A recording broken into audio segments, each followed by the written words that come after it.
Greetings, truth seekers. This is Paranoid Whisper inviting you to join me in exploring an unsettling trend with nuance. The increasing frequency of mass shootings is an extremely concerning issue facing our society today.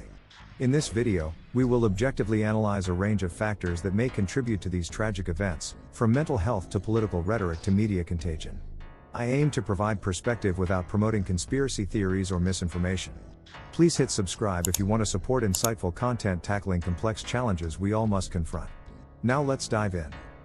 According to analyses of databases on mass shootings, there has been an undeniable upward trend in the frequency of these events in the United States over the past several decades. The precise definitions vary, but ranges of 4 to 6 victims killed in a public rampage shooting show a clear increase from single-digit incidents in the 1970s and 80s to dozens annually in the 2010s.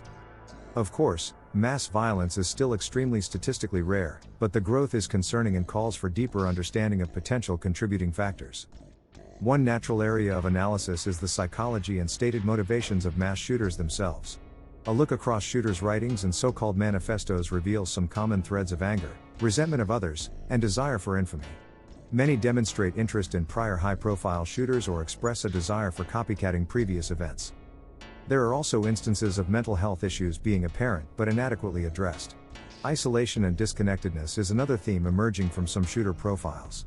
However, it is important not to assume or exaggerate mental illness factors, as most people with mental health struggles are nonviolent. Some experts have pointed to a media contagion effect as a potential contributing influence.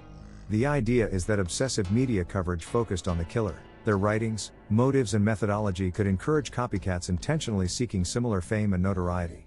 Responsible reporting guidelines advise avoiding sensationalism of the act and instead focusing coverage on victims, survivors, and societal responses. Of course, censorship is not the answer. But it raises questions around the degree of attention granted shooters versus victims, which could unintentionally play into shooters' hopes for infamy. A very complex debate surrounds the question of whether consumption of violent media, TV, movies, video games, contributes to real-world violent behavior. After tragic events, pundits often claim fictional violence desensitizes individuals to real suffering. But social science has found no clear causal links between violent games or shows and increased violence. Violent people may be drawn to violent content, but evidence does not show exposure itself makes someone violent. This remains a charged debate filled with misinformation, but the facts suggest complex roots not easily reduced to one factor. Some cite a broader breakdown of community and social fragmentation in society as a root cause.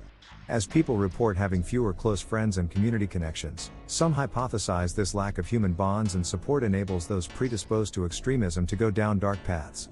However, the data is unclear whether isolation or disconnectedness has measurably increased in recent decades. But it raises philosophical questions around technology's role in our relationships and mental well-being.